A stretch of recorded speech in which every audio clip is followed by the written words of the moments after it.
Hey everyone, welcome to 2019. Happy New Year to everyone. In this episode right here, I'm going to be talking to you guys about the roadmap of Codemy and what we've done in 2018. So a little bit of a retrospective on what we accomplished in 2018. And then I'm also going to talk to you guys about what's coming in the future in 2019 for Codemy. So, what's the grand plan and like where I'm taking Codemy and all that stuff. So, in 2018, it was a very foundational year for Codemy. We launched a brand new website, a brand new viewing experience. And we've taken a lot of feedback as once you launch, as you do, like people give feedback, and really appreciate that all those feedback because it's made our life really easy in terms of finding out exactly what we need to do moving forward. So your feedback has been extremely helpful, and even though some of the feedback we got were it seems like it's obvious what we should do, but it's not always as simple as it seems. Sometimes feedbacks come in and people say, oh, why don't you do it like this, why don't you do it like that? But certain things don't fit with what we're trying to do. So what we have to do is we have to find a solution that works for our students and also fits within the vision of what we're trying to accomplish long term. A lot of our students will offer like very short-term fixes, which is not what we're trying to do. We've had the short-term solution from a long time back. Like we had a site that was put together really quickly in Rails, and we had a basic commenting system which nobody really used because it wasn't very engaging. It wasn't very helpful. And so we've done all the standard stuff of hacking together and putting together something quick, and putting our videos on YouTube and Vimeo, and having all that stuff just kind of like mashed together like a Frankenstein. Moving forward, things are going to be a little bit different. What we're trying to accomplish here is build a viewing experience that's very helpful to whoever it is trying to learn new technology. And essentially, what we've done is, we've built everything from the ground up, including the video streaming part. So when we launched, we had a lot of issues with streaming. People were complaining, and it was working in some countries, and some countries were getting very bad streaming experiences. And so what we did was, we figured out what was the problem, and then we solved it. We switched CDNs, we switched infrastructure and provider, and we figured out the best way to deliver the best streaming experience to you guys. So our videos are encoded in extremely high quality, and even then, it's still streaming at a very good speed. So there's still a few quirks and kinks we have to work out, but overall, things are working for I'd say about 95% of the people out there. Things are working pretty smoothly because we are seeing improvements in terms of the feedback and how people are experiencing. We're getting less complaints. So that's always a good thing. And also, we've been working on we'll get feedback for, a lot of people who says, our site didn't work on mobile. So we fixed that. And so I just want to show you guys, that, we do have a responsive experience now. So you can see here, I'm in responsive mode, and I can click over here. I can see kind of like what video series we have in our site, and you can use all this. It now works really nicely in your mobile device. So and you can also add this as a home button, and so it look and feel much more like a real native app if you do that. So we released this a few months later after we released the first initial version. So this got done, and we got a lot of good feedback. People are really happy about the mobile experience. So everything has been progressing forward at a good pace. So keep in mind that right now I'm just a one-man band, and I know I use the word we a lot, but it's just me programming, recording, building, doing everything. And the whole reason why I am doing everything on my own is because I need to first create a viable business before I can actually hire people.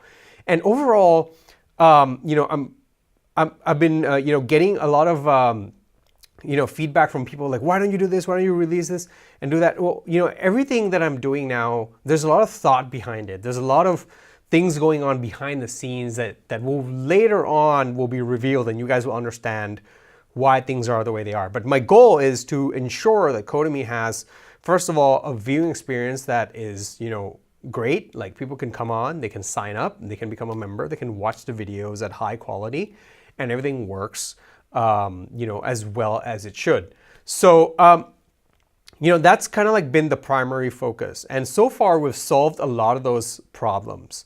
Overall, we think YouTube is great, but there's a few problems with YouTube. Is that YouTube doesn't always monetize our content the way it should be monetized. Our content is very different from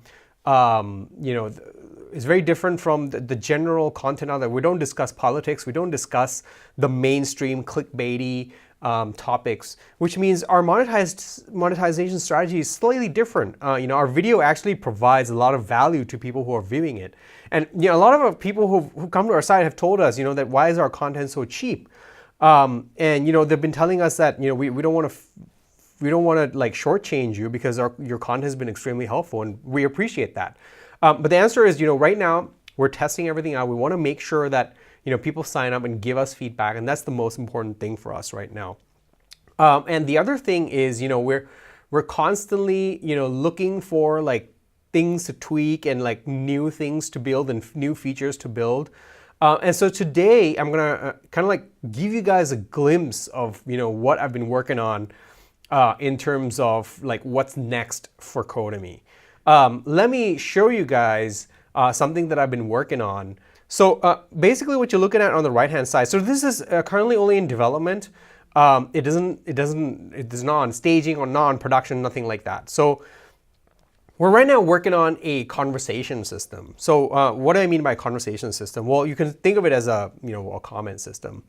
A lot of people have been telling us, your site is very much like read only. Like, I can only watch stuff. I can't ask questions. I can't engage with the community. I can't do much more than just watch the videos. So, we understand that. We know that we have that problem from a long time back. But we really want to, understand and kind of like create the best experience for, for people when they come on our site. Like, if they have a problem, they should be able to ask a question and get the right answer very quickly. That's our goal, right? Is to minimize the amount of time that our students or our customers get to useful information. So what we've been working on is kind of like a discussion system. So if you click on discuss over here, you can see we can have like a kind of like a discussion forum, a standard discussion forum, or we can have a discussion which is connected to a post. So in the future, what you'll be able to do is you'll be able to like make a comment inside of a post, and you can like ask questions. You'll be able to do like write example of code. Like, you can ask your own, like put in your own code and say, hey, I'm stuck here. This is what code I'm writing. Can you take a look? And then you'll be able to request help from me or from any other forum members out there. We have quite a bit of quite a bit of members now who are quite experienced, and they can help you guys out. They can help our students out, and students can help each other out. And I think that's one of the biggest things that's missing, is the fact that the peer review, you can ask a question and get response from your peers, not just from the teacher, not just from the lecturer, but from your peers. And this is one of the most important things in learning. Like, if you read about learning and the science behind teaching and learning, having peer review and like being able to answer your peers' questions and having your peers answer your questions is extremely important in the whole learning experience. So that's what we're trying to achieve with this discussion system. So you can ask questions and you can post replies. So like, for example, I can click on a reply. I can say, hey, this is reply. So we're working on syntax highlighting and like all kinds of stuff. There's like a voting system, so you can upvote the answers you like. This is kind of like it's like bringing together of a lot of features from a lot of places that I've found that has been useful, but also with our own little twist. Like, you know, integration with the connecting it to the post is extremely nice because, for example, like, you know, if we cover something and we didn't cover it in detail enough, you know, someone can just say, hey, you know, I can request a content, and they can say what kind of content they want seen, and I'll know that it was created in context when they were viewing this video, which means there might be a correlation to this video, and maybe they want to see, like, for example, this is cleaning up UX part 3. They might be saying, hey, you know, I want to see part 4. So, you know, they're creating it in this context. So I'll know that, oh, it's relating to this video. So I'll get feedback from you guys directly on the videos that are posted out there. So I'll know how each of these posts are performing, like what people are saying about each of these posts. So I feel like this is one of the features that I've always wanted to have. And, you know, the ability for people to vote on what's important. So let's say, for example, there's like 2 or 3 competing ideas in one conversation. You know, people will be able to vote which one they think is the best. Like maybe maybe I posted a solution and it's not the best one, and someone else posts another solution which is better, more concise, and it's easier to read and cleaner. You know, maybe that one should be the one high up, and people should be able to have the ability to vote that answer up, and that answer should be what is on you know, on display, and that's how I think that's how Stack Overflow works as well. But it's also in the context of the content that's on our site, and that's going to be one of the basic core features of the thing that we're trying to achieve. You know, with this discussion system. And also there is free discussion. Like basically if you ask a question and you say that you're stuck on like something which is not related to any of our videos, you know, I could basically assign, hey, you know, we actually cover, like if you don't know which video we cover this topic in and you ask a question, I can attach your question or your feedback to a certain specific video. You know, like as someone who's moderating the forums, I can say, hey, you know what, this question you have, we already answered in this video. Take a look and let us know how it helped you out. And that's kind of like the thing that we really want to do. And it's bringing, you know, this two-way conversation, but with context, with subject. It can be related to a certain, you know, piece of content on our site. So that's the discussion forum, and that's the reason why we're going about and creating our own discussion system. And there's a ton of more stuff that I haven't talked about, which, you know, I'm not going to talk to you guys about today because, you know, once I have it developed, I'll show you guys, then we'll discuss it. And then, you know, and all these things that are being worked on are designed to help our students achieve more. And it's always got that focus in mind when I'm working on this, on these features. So that's the conversation. That's the conversation system, the discussion forum.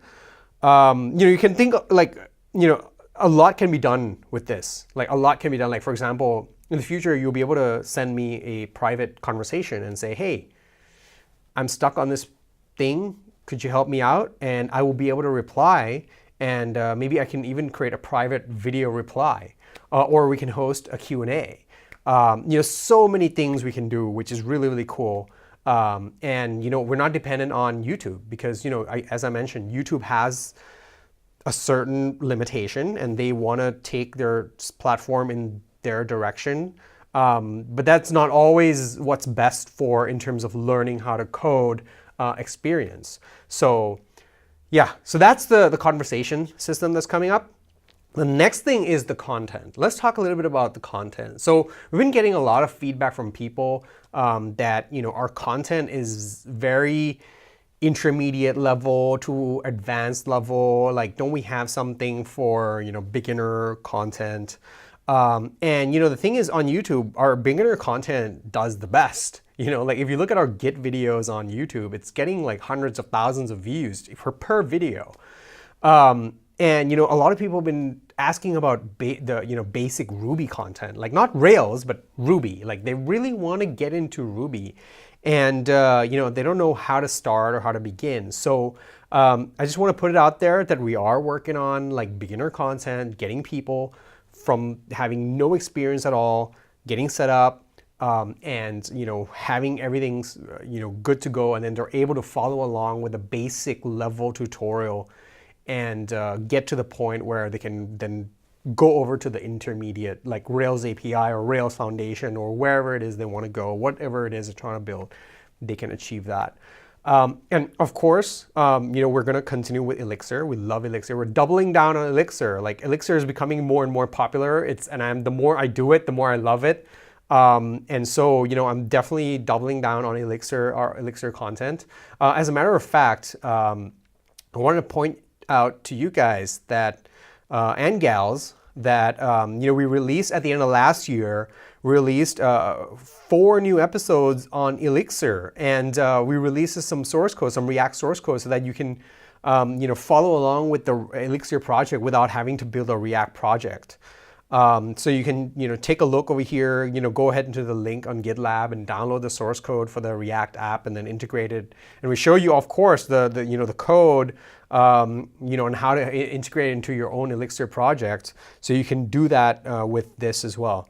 So in the recent episodes of Elixir, we cover, we covered a plug. How do you create your own custom plug?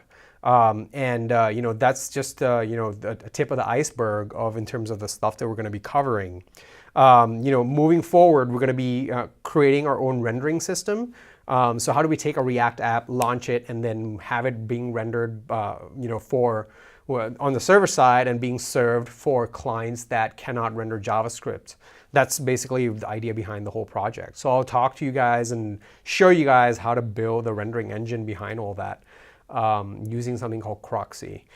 So yeah, that's the Elixir Foundation series. So we cover a lot of like basic foundational things, but also has a practical example. Like this is a real thing you guys can use. Once it's done, you can really use and deploy this on your own servers, and it'll work just fine, and it'll do great.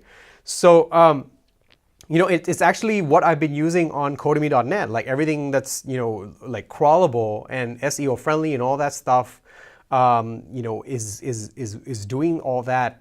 Everything that we're covering in the Elixir Foundation is being used on Codemy.net website. So it's something that actually works in production. It's not just like an experiment that, no one ever actually uses.